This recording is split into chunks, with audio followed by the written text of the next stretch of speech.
Bonjour à tous mes mind people. Vous allez bien? Ah, moi je vais super bien. Bon mardi chez vous, hein? Bon mardi 15 octobre, non? Chez vous. Un beau mardi. Le temps est grisonnant. C'est comme ça on dit, non? Grisonnant. Grisille. Je m'en fiche, hein. Moi aussi, je me suis attachée comme ça, on dirait Kunta Kinte. On peut faire ça. Le temps est gris. Ça, c'est pas mieux comme ça. Le temps est gris. Mais bon, c'est pas plus mal. Bienvenue sur Ange Prisca Deonzo. Défibrillateur des réseaux sociaux, la vérité, la solution. Tu as pris ton tabouret, il faut t'asseoir. Ici, là, si tu n'aimes pas la vérité, il faut partir haut. C'est mieux. Ici, c'est la page de la vérité. Nous, on casse les codes ici. Voilà, nous, ici, on n'a pas peur de dire les choses. Voilà. Vous savez, la vérité, ça libère. C'est la vérité même qui guérit. Pour qu'une plaie soit soignée, voilà, il faut enlever tout le pus là. Il faut couper la plaie là même, dénettoyer et puis maintenant soigner. On ne peut pas faire un pansement sur une plaie sale. C'est ça que moi je suis arrivé. Le Saint-Esprit m'a projeté sur les réseaux pour nettoyer la plaie sale là. Parce que nous les Africains là, nous sommes une plaie. Il faut bien nettoyer. On met maintenant avec le chrome alcool et puis on pense. C'est ici. Hier, j'ai parlé un peu de nos enfants, non? Et puis, j'ai parlé, tu as vu le titre? J'ai parlé du petit métis là. Il y a un petit métis ici. Moi, je suis dans une résidence. La résidence, après moi, en allant dans l'école de ma fille, le petit métis là, il sort de, voilà, il est dans la résidence là. Et j'ai parlé de lui. Il va à l'école seul. Donc, hier, j'ai fait une prière. Hier, j'ai dit, hey, Seigneur, faut faire, je vais croiser la maman là. Parce que souvent, je ne la croise pas. Je vais la croiser plus vite et puis, on va s'organiser. Je vais gérer l'enfant les matins. Dieu est Dieu, hein? Jésus est bon.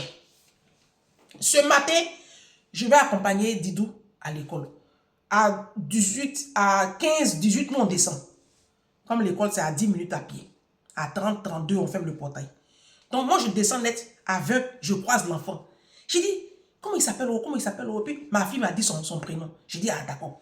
En même temps, je vois sa maman qui sort de l'immeuble avec le bébé dans la poussette. J'ai dit, très bien. Ma chérie, viens. Elle dit, elle-même, quand j'ai dit comme ça, là, il a fait comme ça, là. Elle dit, pardon, tu peux accompagner mon fils? J'ai dit, c'est toi-même, je vais te parler. Là, on a un peu le temps, là. J'ai dit, qu'est-ce qui s'est passé? Puis l'enfant, là, va seul à l'école comme ça. Qu'est-ce qui se passe? Elle dit, que oui, bon, je la sentais vraiment angoissée. Il dit, il n'y a pas de problème. Ce qu'on va faire, prends mon numéro. 06 46 19 40 63. Prends mon numéro vite fait. Vous les dragueurs là, c'est pas pour vous le numéro là. C'est pour mes mind people. Donc, elle a pris mon numéro. Je dis, envoie-moi un message, donne-moi ton prénom et puis on va échanger après. Comme on est pressé le matin. Mais, les matins, je vais gérer ton petit. Il a une montre, il y a une horloge là-bas. Elle dit oui, il dit voilà. Montre-lui l'horloge là. Dès que la grande aiguille est c'est sur 3, non? Pour faire 15 là. C'est sur 15. Tu lui montres. Quand il est 8h15, il descend. On se croise là à 8h18 et puis on s'en va ensemble. Comme moi, les matins, je suis un peu libre pour le moment. Elle dit merci. Elle dit, elle courait à son bébé comme ça pour aller le déposer à la crèche. Ok. Donc, j'ai pris l'enfant. On a marché. Arrivé à l'école, écoutez bien, hein, écoutez bien maintenant l'histoire qui se passe. Ça dit, j'ai sous-estimé le problème, mais en fait, il y avait un problème. La femme là, avait des problèmes. Arrivé devant l'école, la directrice était là et il y a une autre maîtresse qui était là. Et je donnais maintenant les instructions à l'enfant. On va l'appeler Lilian. Je dis, ah, Lilian, ce qu'on va faire maintenant, c'est moi qui te ramène le matin. Donc, il faut m'attendre là. Moi, je ne vais pas partir sans toi. De toute façon, si j'ai un contretemps que je dois déposer ma fille à la garderie, je vais donner un message à ta maman. Mais si je n'ai pas laissé message à ta maman, c'est que tous les matins, on se retrouve là à 8h18. Toujours là. 8h15, 8h18. Moi, je t'attends. Si je ne te vois pas, dans 5 minutes, j'envoie un message à ta mère pour qu'elle appelle sur le fixe. D'accord? Donc, je dois te voir là. Et je donnais un conseil. Et la maîtresse a dit, madame, s'il vous plaît, c'est vous qui allez maintenant accompagner Lilian? Je dis oui, j'ai vu sa maman ce matin. Elle dit, ah bah oui, parce qu'on était vraiment inquiets. Là même, on a discuté en conseil. J'ai dit, quel conseil? Elle dit, ben oui, mais l'enfant est tout le temps en retard. Oh, c'est pas possible parce que là, s'il vient, qu'il sonne et que, bon, je sais pas, s'il n'arrive pas à sonner et qu'il traîne dans les rues comme ça, j'ai dit, où? La maman, on va l'appeler Chantal. Chantal me laisse message. Elle dit, c'est Chantal, c'est la maman de Lilian. On vient de se parler ce matin. Elle dit, ah, très bien. Et je l'ai appelée. J'ai dit, Chantal, ils ont fait conseil là-bas sur ton enfant. Hein. Ils ont fait conseil sur ton enfant. Ils disent que ton enfant arrive tout le temps en retard, il est tout le temps fatigué. Voilà. Qu'est-ce qui s'y passe? La maman m'a expliqué un tout petit peu. Je dis, très bien. Tu vas déjà faire ton ménage bien à la maison. Il faut bien faire ton ménage, arrange bien la chambre des enfants. Parce que si au cas où on t'a signalé, arrange bien. Et puis maintenant là, moi j'ai dit là-bas que, j'ai dit à la directrice que oui, j'ai discuté avec la maman, ils ont même pris mon nom. Ils me connaissent là-bas. Moi je suis affiché ici. Comme j'ai déjà fait un scandale là-bas. Ils ont traité ma fille de sale petite noire. Donc, toutes les deux écoles là me connaissent. La mairie, même le maire même me connaît. Ils m'ont envoyé courir pour s'excuser. Ils me connaissent. Je suis affiché ici. Oui, je suis affiché. Moi, je suis affiché partout. Tant qu'à faire. Donc, du coup, on dit, ah, Madame Dianzo, je dis, oui, j'ai dit clairement. Il n'y a pas de problème. Comme moi, je suis libérale, là, moi, les matins, j'ai menti. J'ai menti. Jésus, pardonne-moi. J'ai dit, ah, les matins, si j'ai prévu que je monte, je ne peux pas vite faire l'enfant, je descends avec ma fille, puis on vient. Et j'ai menti, ma chère, tant qu'à faire. Hein. Donc, j'ai habillé là-bas.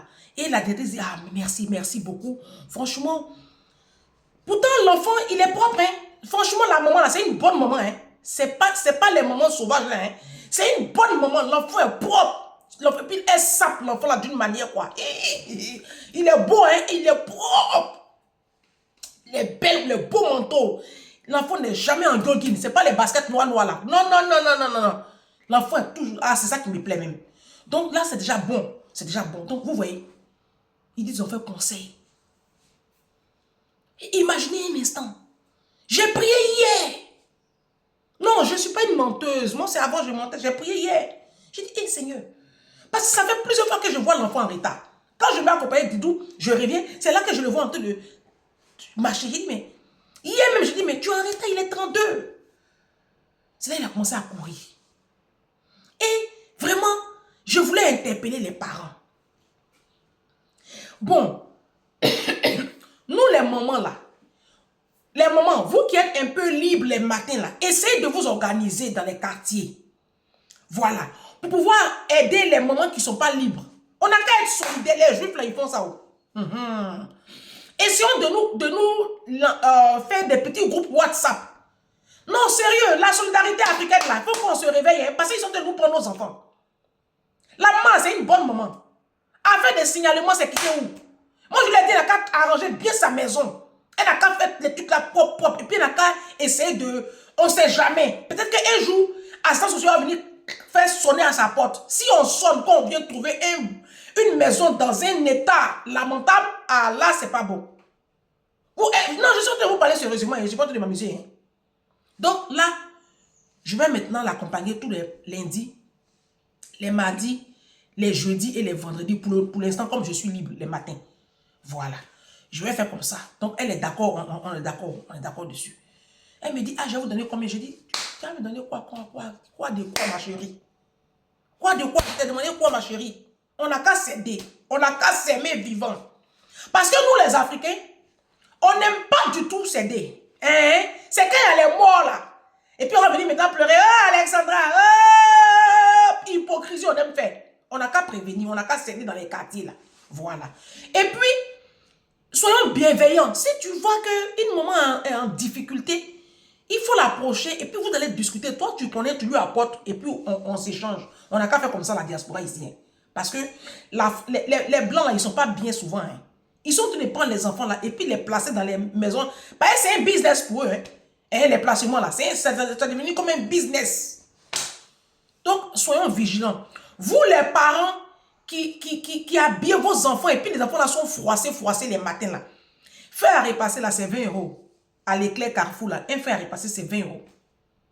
Les week-ends là, et prenez un petit temps, quittez un peu les réseaux sociaux, prenez un peu de temps, vous allez repasser les habits de vos enfants, je vous en supplie, par les compassions de Christ.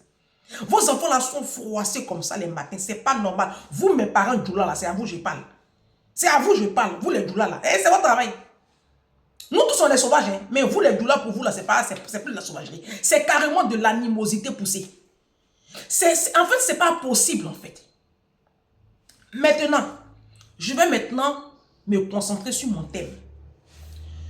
Le thème de cette vidéo, si les Africains éduquaient vraiment leurs enfants, ils feraient moins d'enfants. Si. Tu as vu le thème, c'est le son qui t'a pas plu. Sinon, tu as lu, tu n'es pas bête quand même. Oui. Je vais m'expliquer, on va se comprendre. Vous savez, l'éducation d'un enfant, ça requiert beaucoup de codes. Beaucoup de codes.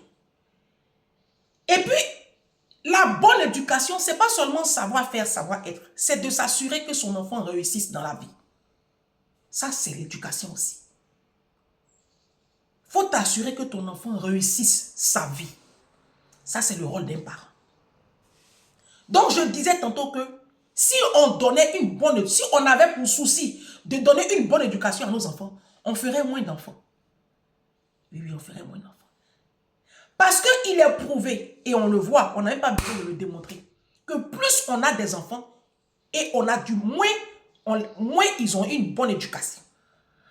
Parce que ce qui se passe, c'est quoi? C'est que généralement, dans la communauté africaine, nos hommes ne sont pas éduqués en conséquent pour s'impliquer dans l'épanouissement, l'éducation des enfants.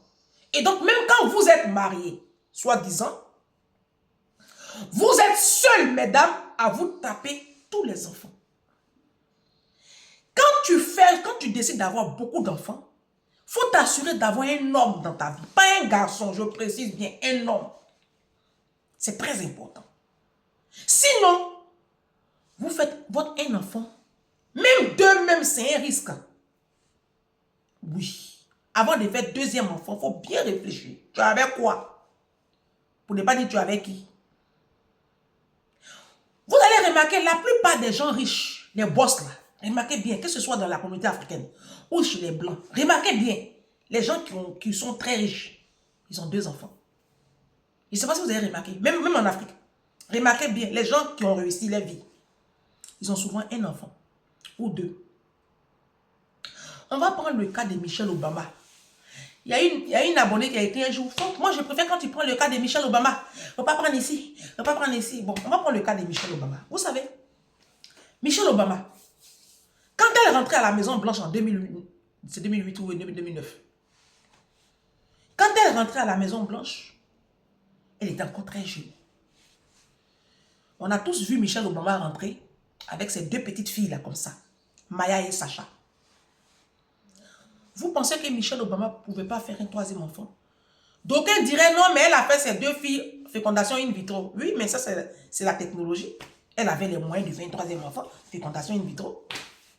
Est-ce qu'elle a fait ça? Elle n'a pas fait. Elle a plutôt adopté un chien pour ses petites filles. Michelle Obama avait conscience que elle n'avait pas le droit de faire un troisième enfant parce qu'elle ne pouvait pas être constamment là pour eux. Et puis, elle avait aussi sa vie. Parce qu'elle est juriste de formation. Elle est avocate de formation, Michelle Obama. Elle a fait Harvard. Elle est diplômée d'Harvard. Donc, elle a une vie. Malgré qu'elle était avec un homme avec grand H, elle a deux filles. Elle aurait pu avoir cette sauvagerie d'esprit de dire, je vais faire mon garçon et puis faire un troisième. Au cas où ce soit un garçon. Elle n'a pas eu cette présence d'esprit. Elle s'est arrêtée sur ses deux filles. Tranquille. Mais quand on dit son nom, tout le monde rentre, non? Et elle a éduqué ses enfants. Ses deux enfants sont diplômés. Hein. C'est vrai que la plus grande, là, elle veut se lancer dans le cinéma, mais elle a quand même eu un diplôme dans une grande université. L'éducation des enfants, ce n'est pas facile. C'est très difficile. À la maison, même quand la maison est remplie d'enfants, toi, la maman, regarde comment tu es débordée. Vous-même, regardez. Parce que vos maris, dans leur culture, la culture africaine, les hommes ne font rien. L'homme, lui, sa culture, il s'en cherche l'argent, il ramène. Si les enfants, les devoirs sont faits, s'ils sont coiffés, s'ils ont des petits bobos à l'école, s'ils ont des petits soucis, rien. Les parents africains, c'est les hommes africains là. Eux, ils vont rentrer le soir, ils croisent des pieds, tu vas leur faire à manger, tu vas tu fais les gros foutous, il va manger, il va aller te baiser. Et puis, il va dormir le matin, il prend ses affaires, il va travailler, il revient, il passe chez sa copine, chez la maîtresse, il s'en va boire ses bières. Ça, c'est leur vie. Il va saper, porter les Gucci. Ça, c'est la vie des foyers africains, des hommes africains. C'est comme ça qu'ils ont grandi. C'est cette éducation qu'on leur a donnée. Donc, vous, mesdames qui avez des petits garçons, ne faites pas cette éducation-là. Mettez vos petits garçons à contribution dans les tâches ménagères. Ils n'ont qu'à faire les vitres. Ils n'ont qu'à tout faire. Et puis, dans une maison, il doit y avoir des règles. Vous qui avez les petits garçons-là, apprenez-leur à utiliser les toilettes, pipi. Tout ça, c'est l'éducation. Donnez à vos enfants les moyens. Si tu as beaucoup d'enfants, est-ce que tu as les moyens de prendre une nounou pour eux? Beaucoup d'enfants là, c'est en Afrique ça marchait. Hein? Nous qui sommes ici à la diaspora là, vous voyez les limites non, de votre connerie. Vous voyez comment vos enfants souffrent. Vous êtes obligé de les rêver dans le froid, les déposer chez la malienne, chez la femme arabe du quartier pour aller travailler. Mais ça ne vous empêche pas de les aligner. Et c'est les pauvres enfants qui souffrent. Vous ne faites pas des enfants avec des hommes responsables, des hommes aimants, des hommes qui ont la vision. Donc, quand tu as ce souci de donner une bonne éducation à tes enfants et de les voir être d'aimer des enfants construits, épanouis, tu ne peux pas faire plusieurs. École privée où tu vas mettre enfant là. Si tu as 3, 4, tu les mets dans l'école privée comment? Tu vis seul. Tu vis seul. Tu n'as pas un homme dans ta vie. École privée de France là, c'est primaire c'est 1400 €. Ouais. Primaire c'est 1500, 1400. Ça c'est sans la cantine. Cantine n'est pas encore dedans. Primaire. Collège même on se rend dans les 2500 là-bas par mois. Tu as 3 là, tu fais comment? C'est pour cela que la plupart des Africains, leurs enfants sont toujours dans la pauvreté. Au bas de l'échelle. Pourquoi? Parce que nous, on fait la quantité. Nous, on ne privilégie pas la qualité. Nos patrons là, nos patrons blancs là, ils ont 2 enfants. Vous les voyez, tonnes d'enfants. Pourtant, c'est eux qui ont le gros salaire. Maintenant, nous, on a les petits revenus là. C'est nous, on sait comment on fait enfant. Hey, j'ai fait mes enfants. Ah, tu sais, j'avais un enfant là. Il y a un qui a écrit là-bas, quand Alexandra est décédée, il y a une idiote qui a écrit en bas. Tu as vu enfant unique là, voici les conséquences d'un enfant unique. Elle avait un seul enfant, sa fille est partie. Toi qui nous demandes de faire un enfant unique. Regardez-moi des idiots, des bêtes comme ça. Vous pensez que la mort là, qui a créé la mort? Vous pensez que les enfants on les met comme ça au monde sans réfléchir? C'est quand tu as les moyens, c'est là que tu fais tes enfants. Et les moyens ne sont pas que pécuniers. Les moyens ne sont pas que financiers. On a aussi le bagage intellectuel. Vos enfants là, vous n'arrivez même pas à leur faire les devoirs. Vous ne pouvez pas.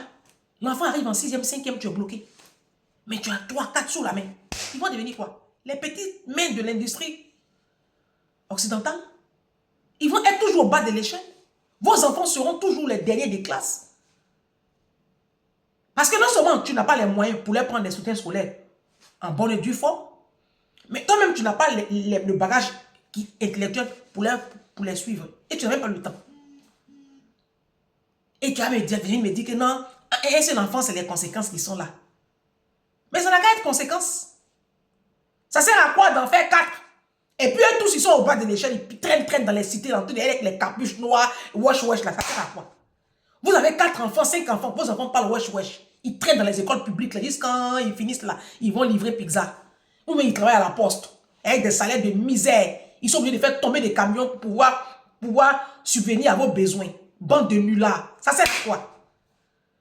Si c'est à quoi de ça là, mais moi je n'ai pas créé la mort. Moi, Ange Prisca Delanzo, je n'ai ni créé la mort, ni créé la vie. Si Dieu estime qu'il est temps pour ma fille de partir, il apprend. Alexandra là, c'est pas Dieu qui l'a pris. Hein? Dieu n'a pas dit qu'un enfant doit partir tôt. Oui. Nous les parents, nous avons une part de responsabilité. Si. Donc, l'éducation de nos enfants, là, on n'a qu'à être très concentré. Quand tu n'as pas les moyens, tu as fait un enfant, tu te trompes la foi attachée. Et puis, tu vas bâtir ton enfant. Si tu vis en couple avec un homme, avec grand H, un vrai homme, un chef porteur de vision, tu peux faire deuxième. Mais quand tu es avec un truand comme ce que vous avez la plupart du temps là, ma chérie, te trompe la foi attachée, tu vas te concentrer sur la vie de ton enfant et puis tu as bâti ta vie. Moi, je parle à la nouvelle génération. Hein. Sinon, est-ce que vous là, moi j'ai affaire à vous, vous êtes une cause perdue. Hein, vous êtes une cause perdue. Ça sert à quoi de faire plein. Nos parents là nous ont mis au monde là, on est où? Nos parents nous ont mis au monde pour comme des chiens là. Qui est quoi ici? Vous êtes tous dans des foyers de pauvres, de misère, avec des pauvres lots qui vous demandent la soumission matin, midi, soir. On se soumet à quoi? On se soumet à quoi? Quand tu vis en couple, avant de faire des enfants et leur donner une bonne éducation, il faut avoir un chef dans ta vie, porteur de vision. C'est quand tu as un homme qui est porteur de vision que tu viens sous la mission. C'est ça la soumission. Vos pasteurs qui vous parlent de soumission, nos pasteurs, j'ai dit non, vous m'avez dit parce que moi aidant. Nos pasteurs qui nous parlent de soumission matin, midi, soir, et vous avez dit que nos pasteurs là, laissez-les. Prenez un côté de leur message et puis avancez. Ne prenez pas tout, hein. Sinon vous allez finir mal votre vie. Je vous ai déjà dit ça. Moi, je ne prends pas tout, hein. Mes pasteurs là, c'est pas tout. La bêtise qu'ils racontent là, moi, je ne prends pas tout dedans. Hein. Parce que la soumission même là, elle coule de source. Moi, j'ai travaillé chez Blanc. Si mon patron de Poissy là, si il avait une femme africaine, il allait dire que oh, ça elle est complexée. De toute façon, ça elle est complexée. Parce que ma patronne de Poissy, elle est une femme soumise. J'ai fait 13 ans dans la garde d'enfants, je n'ai jamais vu une de mes patronnes parler n'importe comment à son mari. Parce que généralement, elles ont des hommes porteurs de vision. Mais vous avez des torchons, des truands dans vos vies. Ils ne portent aucune vision. Vous êtes des miséreux, des pauvres qui vous font chier en plus. Donc, on est soumis à quoi? Mon très cher ami, homme, si tu attends de ta femme une quelconque soumission, il faut être porteur de vision. Vous voyez les ministres là? Quand on prend un ministre, on le prend dans la société civile, on l'affecte à un poste ministériel. On lui alloue un budget de fonctionnement. Parce que tu ne peux pas diriger sans moyens. Tu ne peux pas être porteur de vision dans la pauvreté, la précarité. Et un homme doit avoir les moyens avant de se mettre avec une femme. C'est ça, porteur de vision. Parce que la vision que toi, à laquelle tu as assigné là, la mission à laquelle tu as assigné, c'est que tu as une femme et tu as des enfants. Tu fais comment si tu n'as pas l'argent? Non, c'est question que je vous pose. Vous les pauvres lots là, on fait comment? Vous avez déjà vu un chef sans moyens qu'on respecte? Vous avez déjà vu un chef qu'on respecte? Pourquoi les chefs africains là, on ne les respecte pas? Parce qu'ils ne sont pas porteurs de vision. Tous les chefs africains qui sont porteurs de vision, vous voyez comment on les tue, non? Vous voyez comment on crée une mascarade pour les enlever? Ceux qui ne sont pas porteurs de vision là, c'est eux qui sont au pouvoir et qui s'éternisent au pouvoir. Mais quand tu es porteur d'une vision, automatiquement, la soumission vient en ligne de compte. Une femme ne respecte qu'un homme qui porte la vision. Et c'est ce rôle-là que Dieu vous a donné. Moi, je le dis toujours à mes copines, à mes amis et connaissances. La femme n'est pas faite pour aimer. La femme, à l'origine, elle n'a pas été créée pour aimer. La femme, à l'origine, elle a été créée pour être sous la mission. C'est ça la soumission. Quand Dieu créait le mariage, il dit, Marie, aimez vos femmes. Femmes, soyez soumises. On ne t'a pas envoyé d'aller aimer. On ne t'a pas envoyé d'aller aimer. C'est l'homme qui doit t'aimer. Un homme doit t'aimer. Et quand un homme t'aime, c'est ça, sa vision. Parce que quand un garçon t'aime, automatiquement, sa priorité, ce sont tes enfants. Les enfants qui sont sous le toit là, c'est sa mission qui est là. Parce qu'il t'aime tellement. Il te décharge avec les enfants. Il te soulage dans les tâches ménagères. Il fait les devoirs aux enfants. Il accompagne les enfants aux activités. Il sait que les vacances, il doit emmener les enfants en vacances. Il organise un porteur de vision. Un homme porteur de vision. C'est qu'en été, juin, juillet, août, il doit programmer des vacances avec sa petite famille, sa femme et ses enfants. On dit que tu es avec un homme. C'est dans ce cas de figure-là que la soumission rentre en ligne de compte. Mais vous êtes dans des foyers où où les hommes là vont jamais vous s'asseoir avec vous pour dire, ah chérie, l'été prochain là, on doit partir en vacances 1 semaine, 2 semaines avec les enfants. Voilà ce qu'on va mettre de côté. Voilà comment on va. C'est l'homme qui gère les finances du couple. Comment tu vas organiser les finances du couple? Mais vous êtes avec des maris.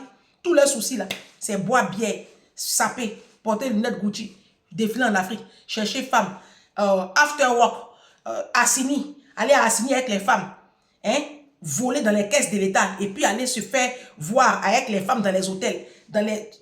Ça, c'est pas des porteurs de vision.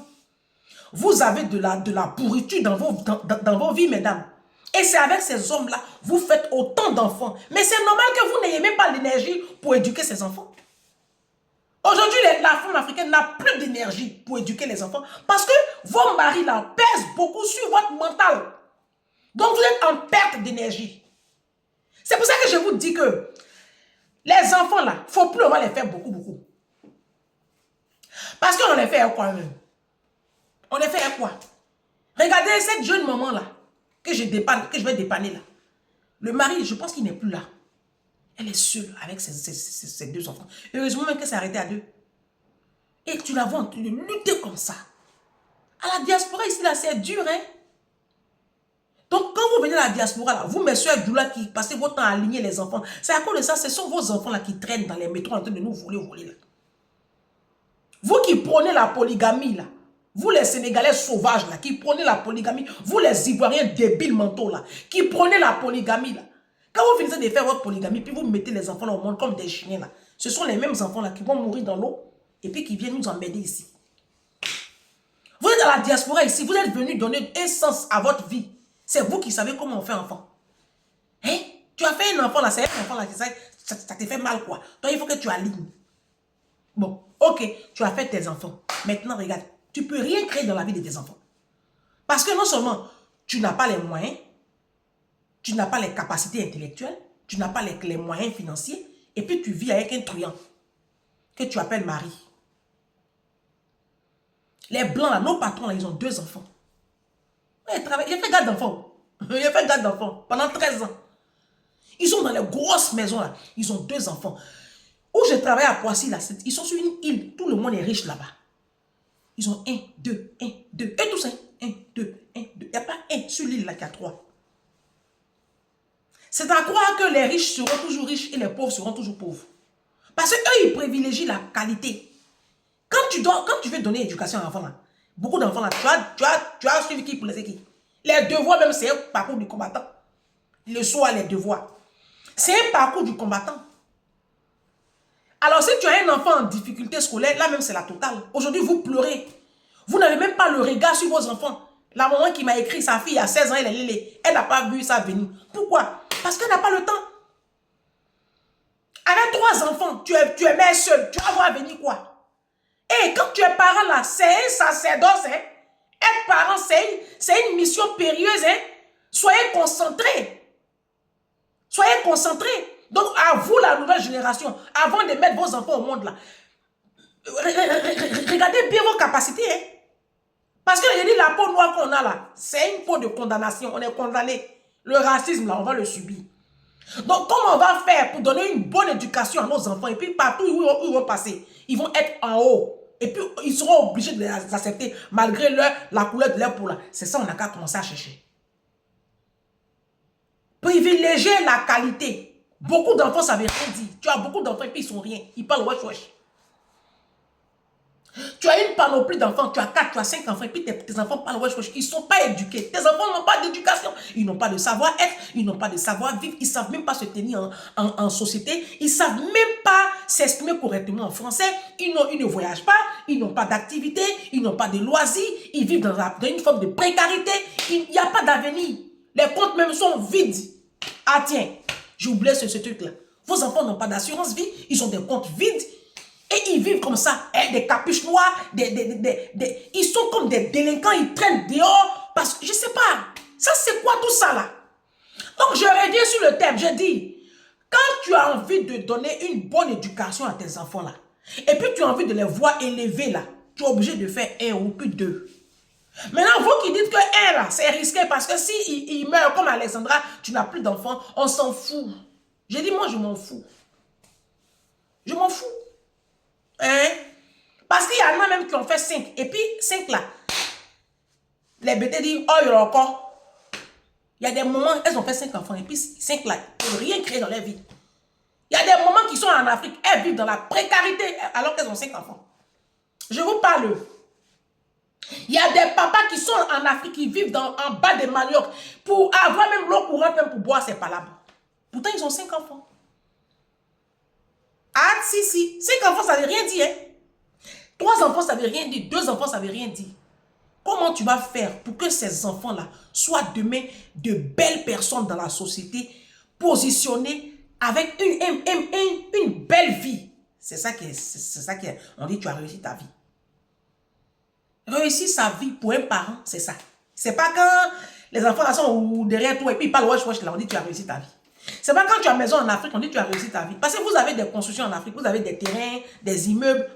Et puis vos enfants sont à la diaspora ici, à les capuches. Noir. Wesh. Ils sont au bas de l'échelle ici. Des salaires de 2000 €. Moi, je le dis, je le répète et je l'assume. Tu viens à la diaspora, ton enfant finit avec un salaire de 2000, 3000, 4000 €. C'est un échec. C'est un sacré échec. Non, les blancs aussi en 2000 €, 3000 €. Je vous ai dit que les blancs de 2000 € et puis noirs qui c'est pas la même chose. Par exemple, ton enfant même là, tu comptes sur lui dans tes vieux jours. Blanc ne compte pas sur son enfant dans ses vieux jours. Hein? Et puis vous êtes issu d'une famille pauvre. Donc c'est sur lui vous comptez pour manger un peu. Donc arrangez-vous, vos enfants vont aller dans les 10 000 €. Comme ça au moins, tu peux espérer qu'à la fin du mois, ils puissent te faire tes courses dans tes vieux jours. 200, 300 € tu vas manger. Parce que tu n'as rien préparé. Pourquoi vous les Africains, là, même quand on vous parle, vous faites comme si vous n'entendez pas même. Allez faire vos enfants. Vous finissez de les faire, là, ils ne deviennent rien aussi. Aujourd'hui, ils sont tous youbi, vos petits garçons sont tous youbi. Parce que vous n'avez pas été présent dans la vie des enfants. C'est ça. Ça ne sert à rien de faire les enfants, là, et puis chacun va se débrouiller comme ça, comme si on était dans une jungle. Un enfant a besoin de l'autorité parentale. Un enfant a besoin des règles de vie. Un enfant a besoin d'être normé. Voilà. Vous n'avez pas toutes ces capacités-là. Et puis vous les mettez au monde, pia, on dirait des chiennes. Et maintenant, vos enfants sont là comme ça. Comme des désœuvrés. Et vous allez venir écrire dans les commentaires. C'est celui qui écrit, il le bloque. Comme c'est ma page.